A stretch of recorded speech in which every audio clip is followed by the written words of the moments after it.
अस्सलाम वालेकुम class. Last time तक हमने क्या कहते हैं कंप्लीट कर दिया था सेकंड पोर्शन अपना सिस्टम ऑफ लीनियर इक्वेशंस का। अब हम तीसरे पोर्शन पे चल रहे हैं कोर्स के। जो तीसरा पोर्शन है, तीसरे पोर्शन का जो नाम है वो थोड़ा सा नया है। उसका नाम है इंटरपोलेशन। सही। कोर्स में तकरीबन 4 5 6 पोर्शन है टोटल। तो हम ये तीसरा पोर्शन है बस। इस पोर्शन की बेस पे अगला पोर्शन भी है और इस तरीके से फिर आगे भी। तो ये बेसिकली आपका इस कोर्स का तीसरा पोर्शन है। सही। पहला पोर्शन में 5 मेथड पढ़े थे, बाइसेक्शन, रेगुलर फॉल्सी, क्लोज थे, और जबकि ओपन में हमने 3 पढ़े थे, फिक्स पॉइंट, न्यूटन रैप्सन और सीकेंड। दूसरे पोर्शन में हमने 2 मेथड पढ़े, दोनों ओपन थे, गॉस सीडल, गॉस जैकोबी। यहाँ पे जो हम मेथड पढ़ रहे हैं, अगर जो भी मेथड पढ़ेंगे, अच्छा वो सारे मेथड जो हमने पिछले दोनों पोर्शन में पढ़े हैं वो सारे इनडायरेक्ट थे। ये यहाँ पे आपने जो मेथड पढ़ने हैं वो all methods are direct. Direct का मतलब होता है कि कोई आइट्रेशन नहीं होगी, यहाँ पे जो आंसर आ गया वो आ गया। ऑल मेथड्स आर डायरेक्ट, यानी कि नो आइट्रेशन पॉसिबल। इस क्वेश्चन में वाहिद ये क्वेश्चन है इसमें आपका जो मेथड है वो सारे डायरेक्ट है। सही। लेकिन इस क्वेश्चन को शुरू करने से पहले कुछ पुरानी चीजों को समझना पड़ेगा। फंक्शन, फंक्शन क्या होता है, इसकी डेफिनेशन देने से पहले मैं पहले फंक्शन को समझना पड़ेगा आपको कि फंक्शन क्या है। तो लेट्स से अगर मैं कहता हूँ y is equal to F of X एक फंक्शन। फंक्शन में याद रखें कुछ ना कुछ इनपुट होता है, कुछ ना कुछ आउटपुट होता है। इस पर्टिकुलर फंक्शन में x इनपुट है, आप x इनपुट देंगे तो y जो है वो आंसर आ जाएगा आउटपुट। मिसाल दे रहा हूँ, लेट्स से फंक्शन आपका y is equal to X square plus 1। अब आपने x1 इनपुट दिया तो आंसर क्या आ जाएगा, y का 2। यानी कि इनपुट पे 1 है तो y जो है वो 2 है। इस तरीके से x को अगर आपने -1 दिया तो जब भी y जो है वो -1 का स्क्वायर 1 होगा, 1 + 1 2 आ जाएगा। तो फंक्शन, अच्छा फंक्शन की पूरी बहुत बड़ी डेफिनेशन जो कैलकुलस में भी थी, एमवीसी में भी थी, मैं उसमें नहीं जा रहा, इतना टाइम नहीं है। बस फंक्शन एक स्पेशल टाइप ऑफ रिलेशन होती है जिसमें इनपुट आउटपुट क्वांटिटी इन्वॉल्व होती है। फिलहाल मैं इतनी डेफिनेशन पे रख रहा हूँ, वरना इसकी पूरी प्रॉपर्टीज है कि कौन सा रिलेशन फंक्शन होता है, वो सब कुछ आपको बाय डिफॉल्ट मैं ये समझ रहा हूँ पता होगा। नहीं भी पता होगा तो हमारे कोर्स में उसका डेफिनेशन नहीं है फंक्शन। तो फंक्शन जो है वो इनपुट आउटपुट, बेसिकली आप कुछ ना कुछ इसमें इनपुट कर रहे हो तो उसका कुछ ना कुछ आउटपुट आ रहा होता है। क्योंकि आपकी कंप्यूटर लैंग्वेज बड़ा आसान है फंक्शन, आप कुछ इनपुट करते हो, कुछ ना कुछ आउटपुट आता है। बट इसकी शर्तें हैं फिर फंक्शन की, मैं उसमें नहीं जा रहा, बार बार कह रहा हूँ कि हर इनपुट का आउटपुट यूनिक हो, और आगे बहुत कुछ डिटेल। सही। अच्छा, इस फंक्शन की दो तरह की फॉर्म्स होती है। सही। एक होती है फंक्शन की जो फॉर्म्स हैं वो दो तरह की। ये क्यों बता रहा हूँ मैं सारी बातें, क्योंकि इसके इंटरपोलेशन के लिए इन चीज को समझना जरूरी है। फॉर्म्स ऑफ फंक्शन, एक होती है क्लोज फॉर्म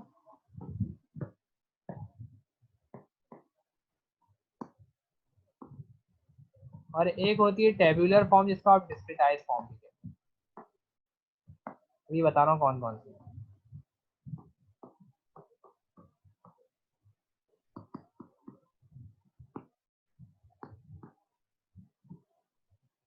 सही। क्लोज फॉर्म कौन सी होती है, क्लोज फॉर्म जैसे जिसमें आपको हर इनपुट पे आउटपुट आपका पॉसिबल हो, वो क्लोज फॉर्म। मैं मिसाल दे रहा हूँ, X Y is equal to X square plus 1, ये क्लोज फॉर्म है। Y is equal to X -3, ये क्लोज फॉर्म है। क्यों क्लोज फॉर्म है, आपको मैं कोई सा भी एक्स दूँ आप वाई निकाल सकते हैं। मैं आपसे बोलूँ x5 पे y बताएं, आप यहाँ 5 रखेंगे तो आपके पास क्या आ जाएगा, 5 का स्क्वायर प्लस 1 तो 26 आ गया आंसर। मैं आपको यहाँ 15 दूँ तो आप कहेंगे 15 -3, यहाँ पे 12 आ गया आंसर। यानी कि आपने, आपको कोई सा भी x दूँ, आपको y आप निकाल सकते, कोई सा भी इनपुट का आउटपुट क्लोज फॉर्म। सही। टेबुलर फॉर्म क्या होती है, डिस्क्रिटाइज फॉर्म क्या होती है, जो दूसरी फॉर्म मैंने लिखी है, ये क्लोज फॉर्म है। सही। जिसमें आप फंक्शन जो है वो इक्वेशंस के थ्रू अमूमन रिप्रेजेंट होता है, देखिए ना, इक्वेशंस के थ्रू होता है, जिसपे आपको कोई सा भी एक्स दे तो आप वाई आसानी से निकाल सकते टेबुलर फॉर्म कौन सी होती है? टेबुलर या डिस्क्रिटाइज फॉर्म जिसे हम कहते हैं। असल में जो इंटरपोलेशन है वो इस फॉर्म में है हमें, इसमें आपको हर एक्स पे या हर इनपुट पे आउटपुट पता नहीं होता। ये देखिए टेबुलर से नाम ही समझ में आ रहा है कि टेबल की फॉर्म हो। जैसे आपको ये पता है कि x0 पे y1 है, x2 पे y3 है, x3 पे y4.5 है, और मिसाल दे रहा हूँ x7 पे y6.9। अब मैं आपसे पूछता हूँ कि मुझे x1 पे y बताएं, तो x1 पे तो आपको y पता ही नहीं, नॉट नोन। यानी कि टेबुलर फॉर्म का मतलब जो होता है, जो डिस्क्रिटाइज फॉर्म है, कि आपको कुछ पर्टिकुलर इनपुट्स पे आउटपुट पता है, सारे इनपुट पे आउटपुट नहीं पता। जैसे x0 पे 0 इनपुट पे आउटपुट पता है, 2 पे पता है, 3 पे पता है, 7 पता है। x जो है वो बेसिकली इनपुट का काम कर रहा है। तो ये टेबुलर या डिस्क्रिटाइज, डिस्क्रिटाइज कहते हैं बिखरी हुई फॉर्म, टूटी हुई फॉर्म। तो यानी कि ये टेबुलर फॉर्म कहलाती है। और अमूमन जो डेटा होता है आपके पास, ये डिस्क्रिटाइज फॉर्म में ही होता है। वो क्लोज फॉर्म में तो आप उसको बनाते हैं। देखिए फॉर एग्जाम्पल मैंने देखा यार डिस्क्रिटाइज फॉर्म में, कि मैं मिसाल दे रहा हूँ कि x और y, मिसाल x0 पे y1 है, x1 पे y2 है, x2 पे y3। अब मैंने जब ये सारा सिस्टम देखा, लेकिन ये आइडियल डेटा है, मैंने देखा जितना भी x है y उससे एक बढ़ रहा है, x0 यानी कि जो इसका रिलेशन है वो x+1 का है। मैंने इस डेटा को देख के रिलेशन बनाया। अब देखिए x को 0 रखूंगा y1 आ जाएगा, x को 1 रखूंगा y2 आ जाएगा, क्योंकि y जो है वो x से एक बढ़ता हुआ है। देखिए ये बहुत आइडियल सिचुएशन है, ये जरूरी नहीं है कि आपकी एग्जिस्ट करे, ये बहुत आइडियल सिचुएशन है। इधर देखें कोई आपको आइडियल नहीं बन पा रहा। अब जब ये बन जाता है तो अब आप कोई सा भी एक्सपोर्ट करें वाई पर चल जाएगा। तो खैर बताने का मकसद ये है कि डिस्क्रिटाइज फॉर्म में आपके पास ज़्यादा फंक्शन होते हैं, और ज़्यादातर डेटा डिस्क्रिटाइज फॉर्म में ही है। मैं मिसाल दे रहा हूँ, इस कमरे यानी कि जहाँ पे आप बैठे हुए हैं, लेट से वहाँ एसी चल रहा है। आपने जब एसी ऑन किया तो टाइम 0 पे जो टेम्परेचर था कमरे का वो 30 था। फिर टाइम 5 पे आपने टेम्परेचर नोट किया, वो हो गया 25। फिर टाइम 10 सेकेंड्स पे आपने 10 मिनट्स पे नोट किया, 20 हो गया। तो आपने एक डेटा बना लिया। अब मैं आपसे पूछूं कि मुझे बताएं कि टाइम 15 पे टेम्परेचर क्या है कमरे का, तो आप नहीं बता पाएंगे। वहाँ टाइम इनपुट है और टेम्परेचर आउटपुट है। अच्छा ये एक्स वाई इनपुट आउटपुट में तो हर चीज़ आपको पता चेंज है। अगर वेलोसिटी टाइम में देख रहा हूँ, टाइम इनपुट हो जाएगा, वेलोसिटी आउटपुट हो जाएगा। तो इस तरह से इनपुट आउटपुट का जो भी रिलेशन बनता है फंक्शन का, वो आप इधर फिट कर सकते हैं। तो ज़्यादातर जो फंक्शन होते हैं वो टेबुलर और डिस्क्रिटाइज फॉर्म में होते हैं, जिसमें आपको हर एक्स पे वाई नहीं करता। तो यहाँ पे आप क्या करते हैं, मैं आपसे फॉर एग्जाम्पल यहाँ पे एक्स को, अब मैं बोल रहा हूँ कि एक्स वाई 1 पे वाई बताएं, तो आप क्या करेंगे, आप प्रिडिक्ट करेंगे। या आपको पता नहीं, आप प्रिडिक्ट करेंगे। इस प्रिडिक्शन को इंटरपोलेशन कहते हैं।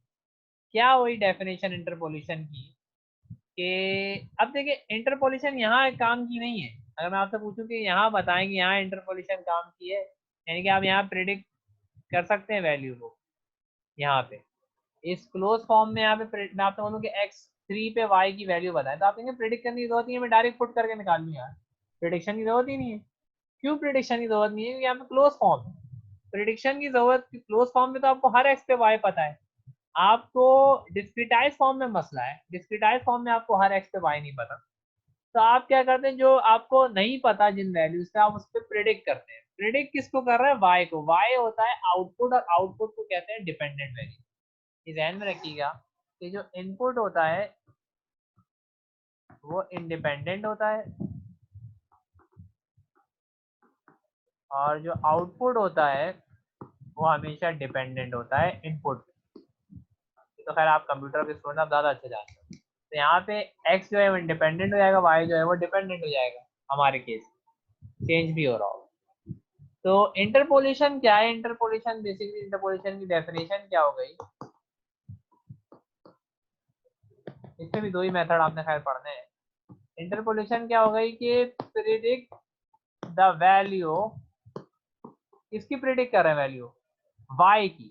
x को बता के मैं बोल रहा हूँ x1 पे y बताएं, तो predict the value of y जो है वो डिपेंडेंट वेरिएबल है। डिपेंडेंट वेरिएबल या आउटपुट भी लिख दे, डिपेंडेंट वेरिएबल या output variable when independent variable is given. यानी कि इंडिपेंडेंट वेरिएबल में आपको दे रहा हूँ ना, एक्स की वैल्यू दे रहा हूँ ना, when value of independent, independent यानी कि इनपुट, चाहे तो लिख लें इनपुट वेरिएबल इज गिवन। मैंने आपको x1 दिया है और फिर y पूछा है, तो मैंने कि x1 की वैल्यू मैं दे रहा हूँ। तो इंटरपोलेशन क्या है, oh within the range of, ये चाहिए आखिरी लाइन अभी समझा रहा हूँ, within the range of independent variable यानी कि x। अच्छा, इंटरपोलेशन क्या है वो भी बता दो, एक और टर्मिनोलॉजी होती है जो हमें पढ़नी नहीं है, वो है एक्सट्रापोलेशन। ये मैंने पूरी डेफिनेशन लिख दी कि आप करने क्या जा रहे हैं, आप प्रिडिक्ट कर रहे हैं किसकी वैल्यू को y की, यानी कि इंटरपोलेशन क्या है कि आप y की वैल्यू पता नहीं है, प्रिडिक्ट करेंगे आप, यानी कि उसमें एरर होगा, प्रिडिक्शन करेंगे तो अप्रोक्सीमेट आंसर होगा, एरर होगा, यानी कि न्यूमेरिकल मेथड है, मेथड में कोई ना कोई एरर होगा। तो वो मेथड कौन सा से बात की बात है, नेक्स्ट क्लिप में देखेंगे। तो खैर, तो आप प्रिडिक्ट किसको करने जा रहे हैं, y को। तो इंटरपोलेशन में हमेशा y प्रिडिक्ट होता है, y मतलब डिपेंडेंट वेरिएबल, मतलब आउटपुट प्रिडिक्ट होता है, और इनपुट आपको गिवन होता है, यानी कि x1 में आपको दे रहा हूँ, x1 पे y प्रिडिक्ट करना है, तो इनपुट आपको हमेशा गिवन होगा और आप वैल्यू प्रिडिक्ट कर रहे हैं, तो ये इंटरपोलेशन कहलाती है कि आप predict the value of output variable when the value of input variable is given. Input को इंडिपेंडेंट भी कहते हैं, आउटपुट को डिपेंडेंट भी, ठीक। अच्छा, अब रेंज की मैंने आखिरी लाइन देखा, with in the range of, with in the range of independent variable, यानी कि इस रेंज में, देखिए हम रेंज देंगे तो x की जो रेंज है वो 0 से लेके 7 तक है। मैंने आपसे 1 पे x y पूछा है, यानी कि x1 पे y पूछा है, यानी कि जो 0 से लेके 7 तक के बीच में 1 लाई कर रहा है ना, यानी कि ये इंटरपोलेशन है। मैं आपसे अगर पूछूं कि x8 पे y बताएं, तो ये एक्स्ट्रा पोल्यूशन कहलाएगी, आप डेटा से बाहर निकल, ये एक्स्ट्रा पोल्यूशन, यानी कि आपने x8 पे y जो प्रिडिक्ट करेंगे, ये भी प्रिडिक्शन तो होगी, लेकिन ये इंटरपोलेशन नहीं है, एक्स्ट्रा पोल्यूशन। सही, तो यहाँ पे चाहे तो लिख दें कि, आप यहाँ पे चाहे तो लिख दें कि x8 पे अगर मैं आपसे निकालने को बोलूँ y, तो ये आपकी एक्स्ट्रा पोल्यूशन है। एक्स्ट्रा पोल्यूशन क्यों है, तो आप रेंज से बाहर निकल गए, 0 से लेके 7 से बाहर आपने प्रिडिक्शन, प्रिडिक्शन जब भी बाहर निकल के होगी इंडिपेंडेंट वेरिएबल, तो एक्स्ट्रा पोल्यूशन या मैं पढ़नी नहीं से बता रहा हूँ। इस तरह एक्स अगर मैं -1 पे बोलूँ, ये भी बाहर निकल गया, क्योंकि रेंज है आपकी 0 से लेके 7 तक। -1 का मतलब आप 0 से छोटे हो गए, 8 का मतलब आप 7 से बड़े हो, तो ये भी आपका जो है वो एक्स्ट्रा पोल्यूशन है। प्रिडिक्ट तो यहाँ पे भी हो रहा है, प्रिडिक्शन यहाँ पे भी हो रही है, प्रिडिक्शन यहाँ पे भी हो रही है, और प्रिडिक्शन यहाँ पे भी हो रही है, लेकिन वो प्रिडिक्शन जो है वो बेसिकली एक्स्ट्रा पोल्यूशन। तो इंटरपोलेशन क्या है कि आप प्रिडिक्ट करें वैल्यू, किसकी वैल्यू, डिपेंडेंट वेरिएबल की, जब आपको इंडिपेंडेंट वेरिएबल की वैल्यू गिवन हो। इन सिंपल वर्ड आप प्रिडिक्ट करें आउटपुट की वैल्यू को, जब आपको इनपुट की वैल्यू गिवन। लेकिन शर्त यह है कि आप जो जिस पे प्रिडिक्शन कर रहे हैं, आप जिस वैल्यूज पे आप प्रिडिक्शन कर रहे हैं, वो विद इन द रेंज, यानी कि 0 से लेके 7 के दरमियान कोई प्रिडिक्शन, 7 से ऊपर कोई प्रिडिक्शन होगी तो एक्स्ट्रा पोल्यूशन है, 0 से नीचे कोई प्रिडिक्शन होगी तो ये भी एक्स्ट्रा पोल्यूशन। 0 और 7 के दरमियान होगी, जैसे मैं बोलूँ 2.5 पे बताएं वाई क्या होगा, ये इंटरपोल्यूशन है। 3.1 पे क्या होगा, इंटरपोल्यूशन है। 3.7 पे क्या होगा, इंटरपोल्यूशन है। 6.9 पे क्या होगा, इंटरपोल्यूशन है। 6.5 पे क्या होगा, इंटरपोल्यूशन। इंटरपोलेशन बेसिकली क्या, एक तरीके से प्रिडिक्शन है value of a dependent variable when the independent variable value of independent variable is given within the range of independent variable। तो ये डेफिनेशन है। अच्छा, अब फंक्शन जब भी आपके पास टेबुलर फॉर्म में होगा तभी इंटरपोलेशन का फायदा है।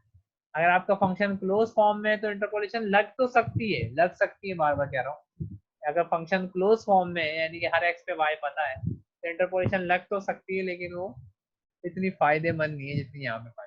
अब अगले क्लास में हम इसके मेथड्स पढ़ेंगे, किस किस तरह इंटरपोलेशन हो सकती है। दो ही मेथड है, और इस पूरे पोर्शन में, हर पोर्शन में एक दो मेथड है आगे के पोर्शन में। तो आगे के पोर्शन में जहाँ ज्यादा होंगे मैं बता दूंगा। पहले पोर्शन में सबसे ज्यादा मेथड थे 5, दूसरे पोर्शन में सिर्फ 2 मेथड थे, इस पोर्शन में भी सिर्फ 2 ही मेथड है जो कि इसकी वो कंप्लीट हो जाएगी। तो इस लेक्चर में हम यहीं तक रखना है, फिर इंशाल्लाह आगे देखिए। Thank you.